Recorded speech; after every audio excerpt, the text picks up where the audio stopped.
Pag nadapa ka, bumangon ka. Ipakita mo na hindi sa lahat ng pagkakataon tama ang sinasabi nila. I-talk to Papa na.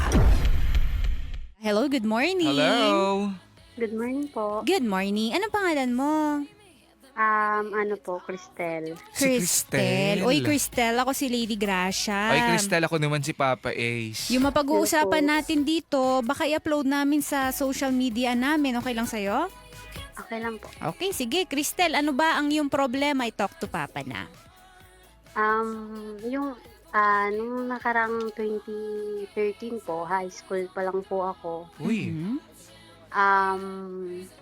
Galing po ako ng Bicol, tas umano po ako ng Laguna. ano ka sa Bicol? Siya si Mayong Ano po? Volcano. Taga dun po ako sa Bicolana. Yes po. Oo, Magayon. Magayon is maganda, di ba? Yes. Yes po. Marhay na aga sa Indugabos. Ay. Mm. Yun lang Magay- talaga yung alam ko. Magayon o Magayon? Magayon. Magayon. Oo. Ayan. So, from Bicol, 13 years old ka, lumipat ka ng lugar. Yes po. Saan ulit yung nilipatan mo? Laguna. Laguna. At bakit kailangan mo lumipat? Ano po, nag-separate po kasi yung mga magulang ko. Ah. Naku, makichismis na ba't sila nagkahiwalay? Ano po, ano lang po, ano po kasi nananakit po yung papa ko. Oh. At yung sa pagpunta mo ng Laguna, sino yung parent mo na kumuha sa'yo? Nanay mo, tatay mo? Nanay po. Yung nanay. Taga Laguna si mother at doon na kayo tumira. Ilan kayo Yes. magkakapatid nun? Ano po, 4.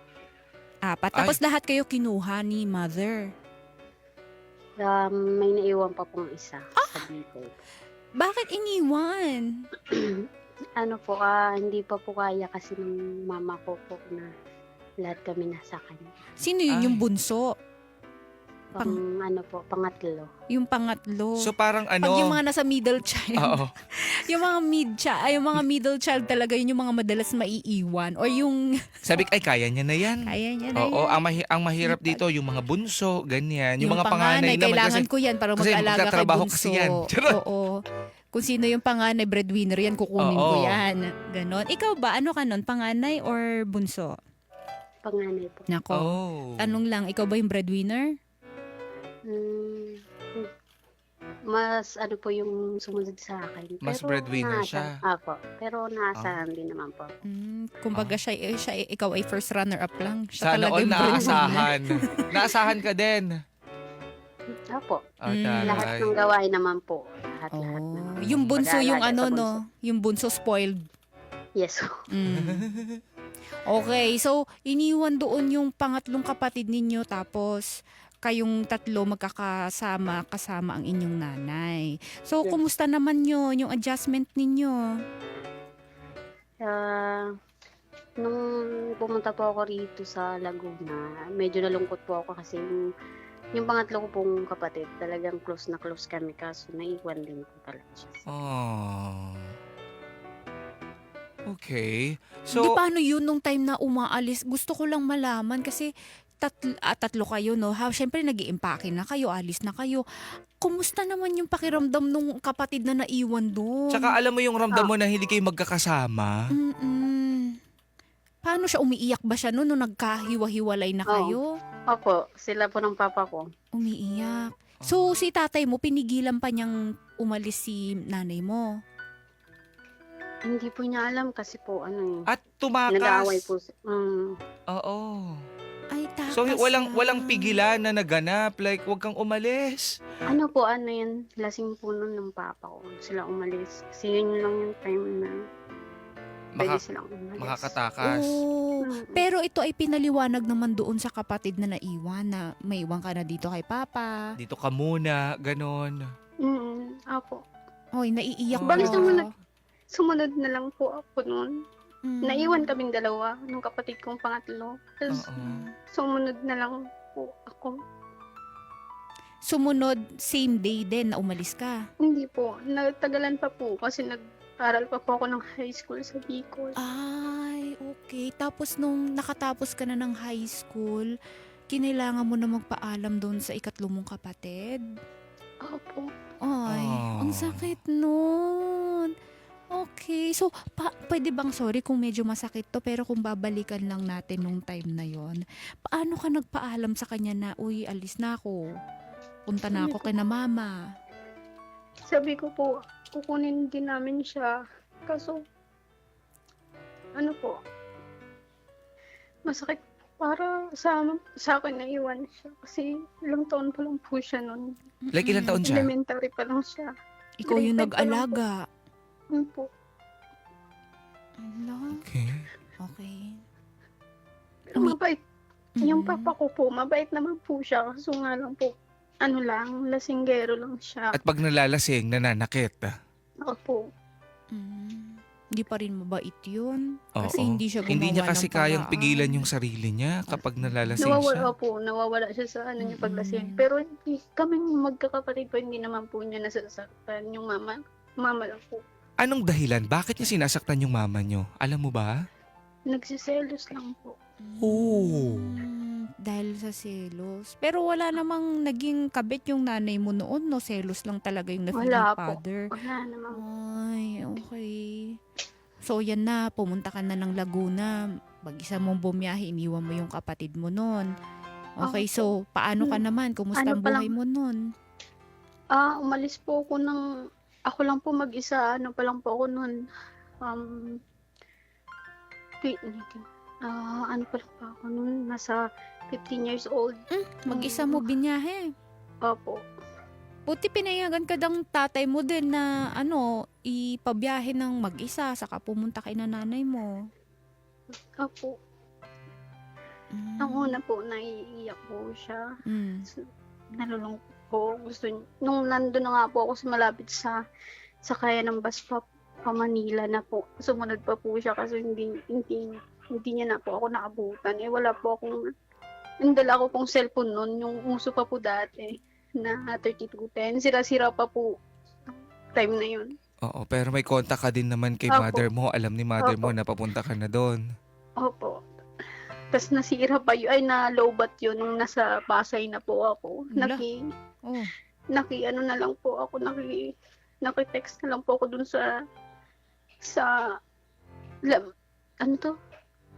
pedicab driver po. Mm-mm. Binayaran ko na lang po. Binayaran ko na lang po siya ng load. Okay. So, nasundo ka ng mama mo. Opo. Okay. So, kumusta naman yon? Nakatira ka na sa Laguna. Kumusta naging buhay mo naman? Okay naman po. Nakapagtapos naman ako ng senior high. Paano po? Okay, tapos ano pang sumunod na nangyari? Nakakausap ko na po yung kapatid kong nasa Bicol. Kaso umiiyak po siya nang umiiyak kasi nga po naiwan siya. Tapos, nag-aaral po siya kasi iba talaga yung alaga ng nanay sa tatay po. Mm-mm. Wala po siyang pagkain pag pumapasok. So mag-isa lang siya doon, tama? Opo. Na naiwan sa papa mo? Opo. Pero nandun naman po yung mga tiyay namin po. Pero syempre, yung main na mag-aalaga dapat si tatay. Opo. Iba talaga pag-alagi nanay no? Iba yung Yes, alagi may nanay. mas puno ng pagmamahal. Mm-mm. Isa kasi kapag tatay, hindi, kaya niya na yan. Yung ibang tatay, lalo kapag lalaki yung anak nila, Oo. abutan nila ng dilata. O, Oo. doon ka na kumain sa eskwela, kumuha ka ng kanin dyan. Oo.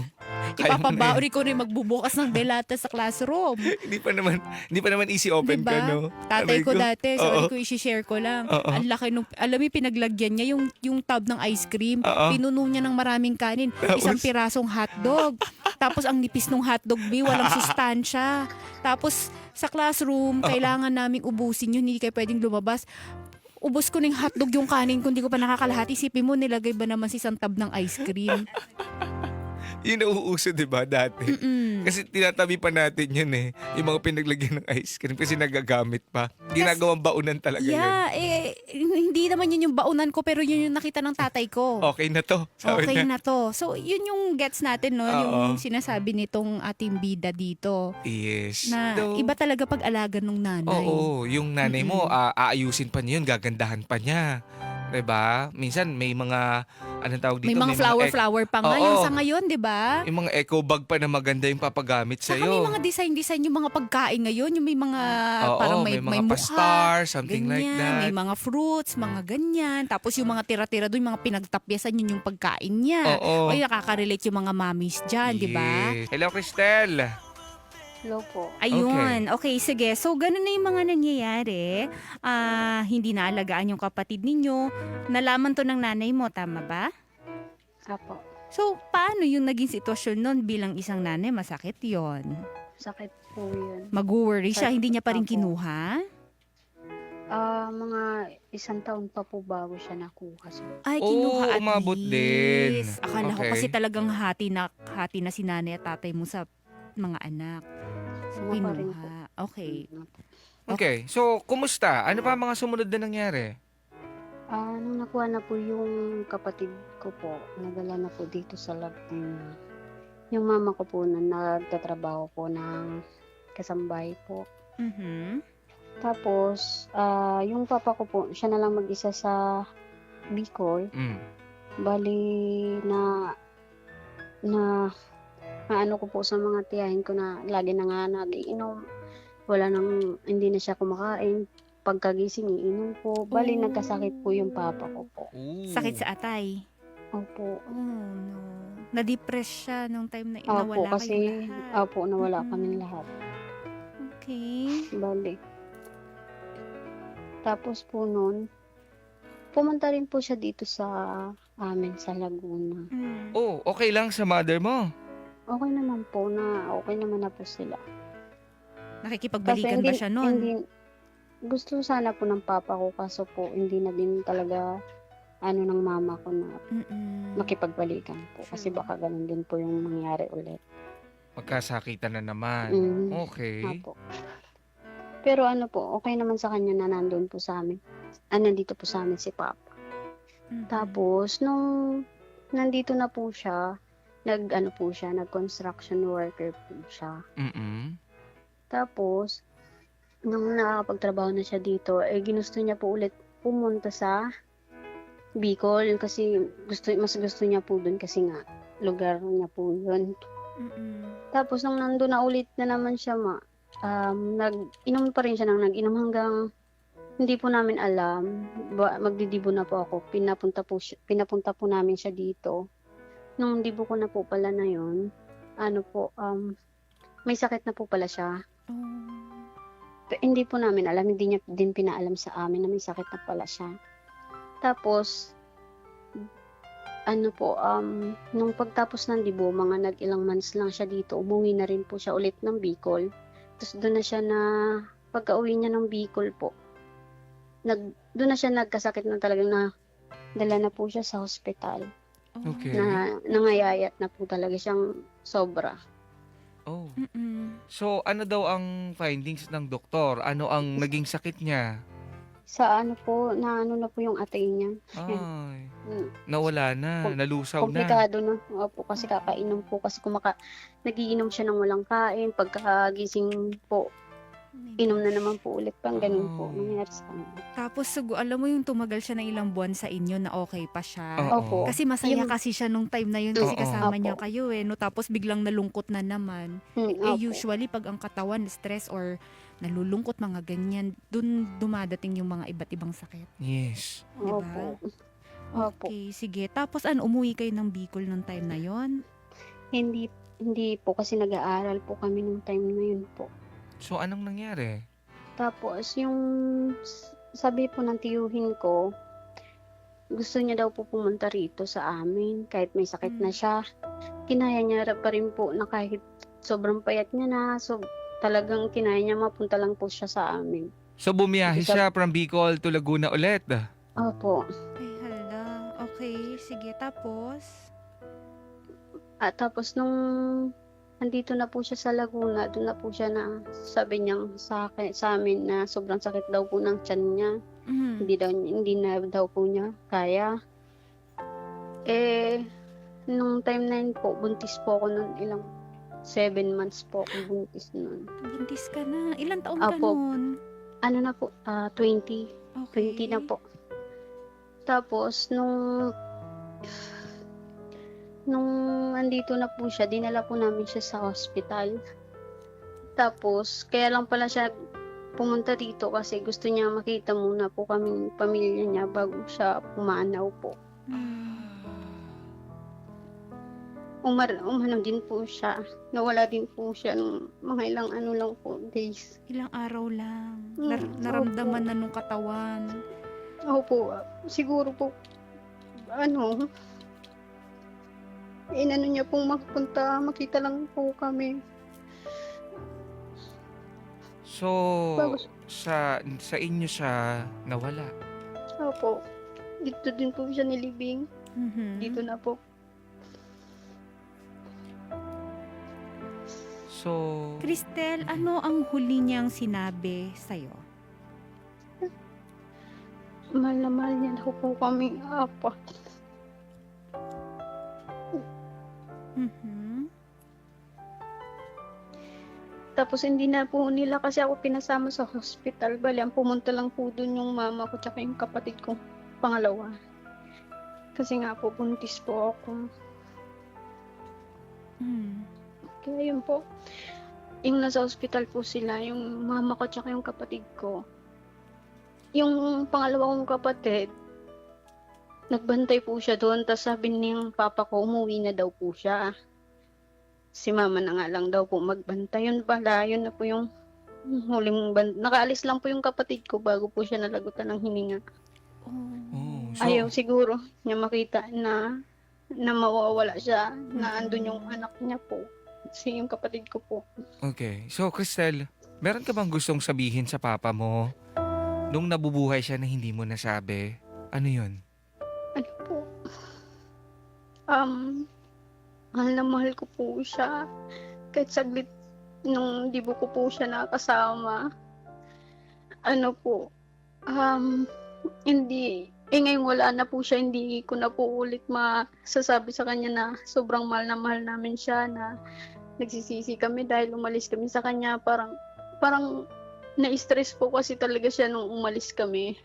Kaya parang ang ano na po doon kasalanan po namin kasi iniwan po namin siya. Mga kabarangay, kayo rin ba minsan ay nawalan ng minamahal ninyo sa buhay? Mm-mm. At ano po ang ginawa ninyo? Paano po kayo nag-move on? Ano yung proseso ninyo ng pag-grieve, 'di ba? Isa sa pinakamasakit, o sabihin na natin pinakamasakit na pwede mangyari sa tao ay yung kapag namatayan sila. 'Di ba? Yes, Yung iba, lalo it will pa. take years. Lalo pa kung meron kang mga gustong sabihin sa kanya na hindi mo nasabi. Yeah, lalo kapag Wala na hindi pagkakataon. naging enough yung Mm-mm. panahon na magkasama kayo. That's sad. At one point, sisisihin mo pa yung sarili Sarili mo. mo. Mm-mm. Di ba parang yung ginawa nung bida natin na sinisi nila yung sarili nila. Part yun ng grieving Mm-mm. grieving process, na sinisisi mo yung sarili mo. Na eto, parang si Cristel, sinisisi niya na sana kung hindi daw sila umalis Mm-mm. mula sa Bicol, sana buhay pa yung tatay nila. Hindi rin kasi natin alam na parang it's meant to happen eh. Yeah. Hindi natin alam na baka ito yung will ni Lord then, na hanggang dito lang talaga siya. Diba? So, sana makatulong po sa mga kabarangay natin na nagigrieve ngayon. Yung simpatsya na ihahatid sa atin ng mga bida-bida natin. Comment lang po kayo sa Facebook Live natin, Barangay LS 97.1. At babasahin po namin yan as in ngayon ha. Mhm. Comment po ha. Anong sabi dyan sa ating Facebook Live? May nag-message sa akin dito. Taga Mhm. Bicol din daw siya. And then, ang sabi niya, eto, lagi po ako nakikinig sa sa programa nyo. Sa lahat ng story na napakinggan ko, dito po ako naiiyak. Taga Bicol din po ang papa ko. Namatay din po siya ng dahil sa inom. Iba talaga kasi pag yung alak eh. Kasi ang mga lalaki nakakakuha, lalo kapag hindi sila very vocal sa nararamdaman nila, Mm-mm. ang alak yung kumbaga kaibigan nila, supporter nila, 'di ba? Kasi ang mga lalaki parang hindi lahat ng lalaki ay na-train para maging yung mag-share ng mga emotion, yung emotion nila. Yes. Kasi parang kailangan lagi silang matatag, Mm-mm. ganon. Strong. Oo. So, sana hayaan din natin yung mga kalalakihan na maging okay na express yung emotions nila. Though, medyo mahirap-hirap yun, lalo kapag nakasanayan na. Eto, sabi ni Jose, namatayan din ako ng tatay noon. 10 years old pa lang ako nung pumanaw yung tatay ko at hindi ko alam, sa totoo lang, kung ano yung dahilan ng pagkamatay niya. Hindi ko nga rin alam kung bakit sila nagiiyakan noon. Hindi ko naramdaman na nawalan ako ng tatay. At after ilang years, doon lang nag-sink in sa akin nung nagkakaisip na ako, ay doon ko lang na-realize kung gaano kahirap mawalan ng tatay, lalo kapag graduation, recognition, kapag may mga importanteng gagawin sa school, na nakikita ko na may mga tatay na kasama yung mga kaklase ko, tapos ako wala. Kaya nga hanggang ngayon, kahit 40s na ako, naalala ko bigla yung mga konting memories na meron ako sa tatay ko. Yun na lang yung pinanghahawakan ko at nagsisisi ako kung bakit hindi ako umiyak noong time na namatay siya. Kasi ngayon po, patuloy yung pag-iyak ko sa kanya. Masyado nang late, sinasabi ng mga kakilala ko, pero okay na lang din. At least, na-realize ko pa rin yung halaga at na-realize ko pa rin yung presensya po ng tatay ko. Maraming salamat mga nakikinig sa atin sa may Bulacan. Ayan, nakikinig sa atin. Nakakasad pero ganun talaga. Ito, ang sabi pa dito ni Renaline, sabi niya, relate lang po, parang kami, bata pa, iniwan namin papa namin. Bata pa kami, naghiwalay rin po sila hanggang sa nabalitaan namin na wala na ang papa namin, sa Davao siya. Kami nasa Bulacan. May sakit po siya dahilan ng pagkawala niya nang hindi kami nakakapag-usap. Oh. Ito si Florence. Sa totoo lang, ang hirap mawalan ng tatay. Sa amin noon, biglaang nawala si papa ko. Isang atake lang, tapos nung time na ikaw pa yung magde-decide kung ipapa-revive pa ba o stop na. Even matanda na, nawala na siya until now, 11 years na siyang wala, masakit pa din pag naalala ko. Ang dami pa ding what if, sabi niya dito. Ang sakit nun, no, yung pag itatanong sa'yo, bilang kami, namatay na po kami ng mga tatay dito. Yes, ako last year lang. Yeah, ako naman 2010, pero yung pain pa rin, nandun siya. pabalik-balik pa din. Paminsan-minsan biglang pag naalala mo siya, parang bumabalik ulit sa day one. Kapag naalala mo yung certain na amoy nung namatay yung tatay mo, kung sino man yung mahal mo sa buhay, mababalik ka ulit dun. Or kahit yung mga songs na napakinggan mo noon nung namatay, di ba? Pag napakinggan mo ulit ngayon, ang sakit. So, sa mga kabarangay po natin dyan, mag-comment lang po kayo sa Facebook Live natin. Ang sakit yung yung ikaw yung tatanungin kung i-revive. Tatanungin kayong pamilya. Tapos, may mga kukontra, may mga gusto na para hindi na mapahirapan. Kasi ikaw, gustuhin mo man na mabuhay siya, pero ang kapalit naman nun, mas mahihirapan siya. At mahihirapan din yung mga Mahal niya sa buhay. Yes. Kasi syempre, physically, hindi na siya katulad nung dati. Pati na rin pagdating sa financial, di ba? So, kumbaga parang doon magtatalo yung gusto niyo pa ba siyang mapahirapan? Gusto niyo pa rin bang mahihirapan? O para mag-move on na tayo na hanggang dito na lang yung buhay niya. 'Di ba? O ito, Melissa, ako po yung namatay yung tatay ko. 8 years old lang ako. Hindi po namatay sa sakit ang tatay ko, pinatay po siya, OMG. Tapos nung nangyari po yun, wala po ako sa amin, nasa tita po ako nung time na yun. Sobrang sakit po umuwi. Umuwi ako na wala na yung papa ko, nasa Cabaong na. Ano kaya yung mas masakit doon, no? Parang mas Yung masakit yun biglaan kasi o parang yung nakikita ninakaw mo yung sa ospital. parang ninakaw yung tatay mo nun eh, 'di ba? Yung mahal mo sa buhay kapag Yung biglaan. mas masakit yun, feeling ko. Ang sakit din kasi nung feeling pag nandun ka sa yung binigyan na ng taning, tapos araw-araw nakikita mo siya na nahihirapan, parang sa akin mas masakit yun. Sa akin parang sa Mm-mm. isang iglap tapos alam mo kung ano yung ginawa sa kanya. Yung parang ang hirap tanggapin na Mhm. okay pa siya malakas siya Mhm. Then bigla-biglang ganito yung ginawa mo. Yung mga Maghahalo yung pinaslang- galit mo dun eh. Oo. No? Ayan. Eto, ang daming nawalan ng tatay dito. Sabi dito, Marian Dulot, mahirap mawalan ng magulang, lalo na't hindi mo pa napaparanas sa magulang mo ang maginhawang buhay para sa kanila. Masakit para sa aming mga anak nila. Totoo yun. Totoo yun. Sobrang sakit na yung pag nawalan ka ng magulang, yung tipong ang dami mo pang gustong ibigay sa kanila, gawin, ipasyal sa kanila, pero Kasi alam mo yung gusto, syempre kapag bata ka kasi, isa sa mga Mhm. pangarap mo is maiahon sa kahirapan. 'Di ba? Mhm. Ang mga magulang mo, makita sila na komportable yung buhay. 'Di ba? Ganun tayong mga Pilipino karamihan ganun. kasi Okay. parang kung kailan umasenso ka na, May trabaho ka na. tapos ma-realize mo, bigla mong umihina babalikan, na sila. babalikan mo yung dati na sana nakita to nung tatay ko, sana Oo. nakita to nung nanay ko, sana nabilhan ko siya ng ganito. Kasi sila yung number one na fan mo din. 'Di ba? Na Mhm. supporter mo, na nandyan, through ups and down. Kaya, Kaya ang daming umiiyak hirap, Sa mm. totoo lang, daming umiiyak na yung tipong asensado na sila. Tapos sana nandito yung tatay ko para sana nakikita nila to. naranasan niya yung aircon, naranasan Mm-mm. niya yung sasakyan, napakain ko siya sa Na merong- masarap na kainan. Na merong sariling bahay. Naranasan niya magkaroon ng sariling sasakyan kasi yun yung gusto niya pero masyadong late. Yung parang tipong hihingi ka pa ng sorry na, sorry kung Ngayon lang. ngayon lang umasenso nung wala ka na, 'di ba? So sobrang sakit. Okay, isa 'yun sa mga pagdadaan ng pain ng mga kabarangay natin na namatayan. Mm-mm. Tapos hindi nila maibigay yung gusto sana nilang ibigay para sa mga magulang nila. Ah. Ayan. At nakakalungkot. At ang ating bida na si Cristel, hindi pa tapos ang kanyang kwento. Dahil meron pa daw nangyari. Ay, talaga ba? Matapos ang insidente, matapos na mawala ang kanyang ama. Nako, Si Crystal, hello. Hello po. Ayan. So, after mamatay ng tatay mo, ano pa yung mga nangyari? Nung sumunod na buwan din po na nanganak din po ako.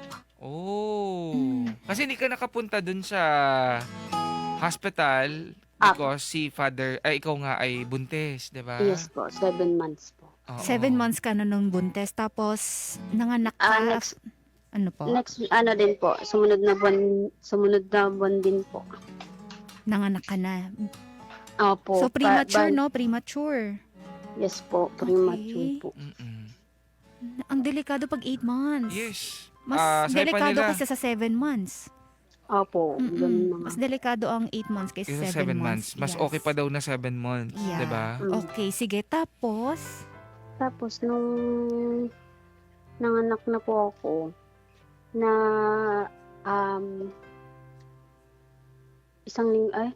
5 days po ata hindi ko nakita yung anak ko.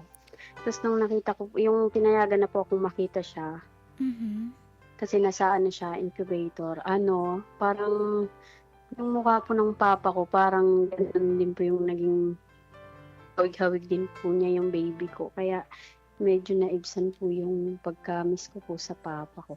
Mm-mm. Yun po. Yun po. Tapos, kumusta? Kumusta yun?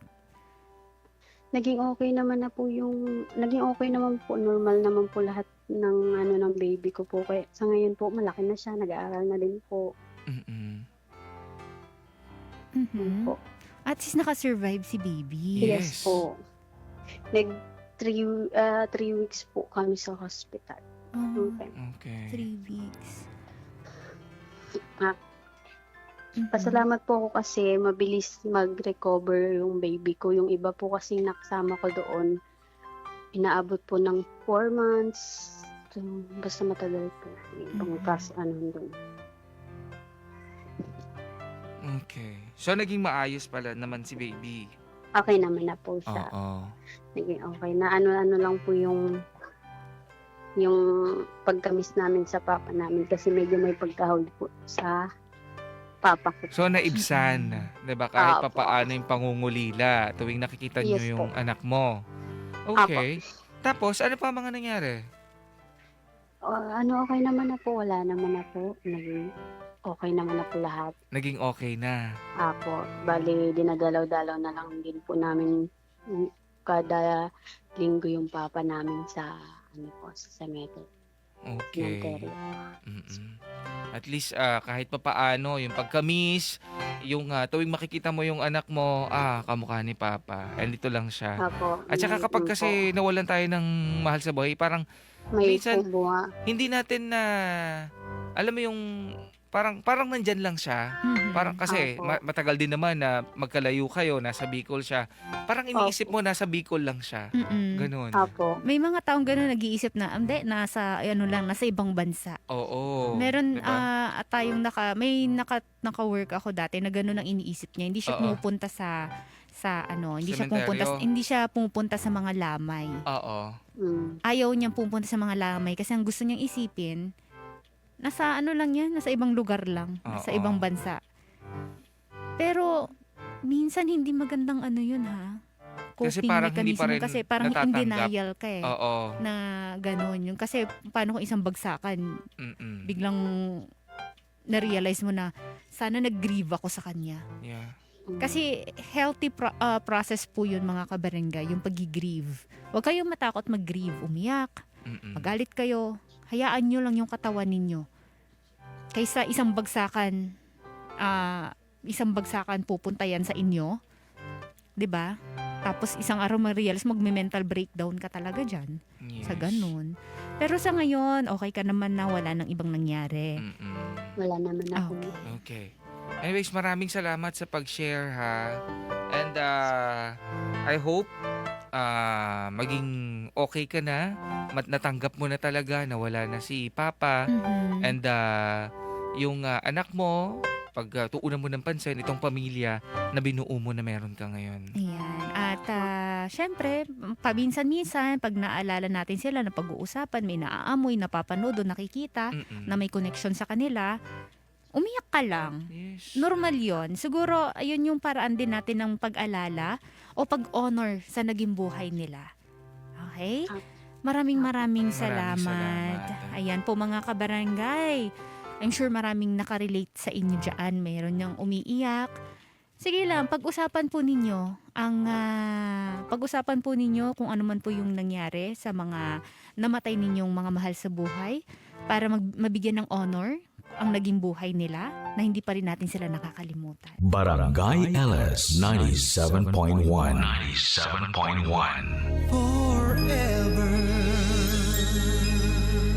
Number 1.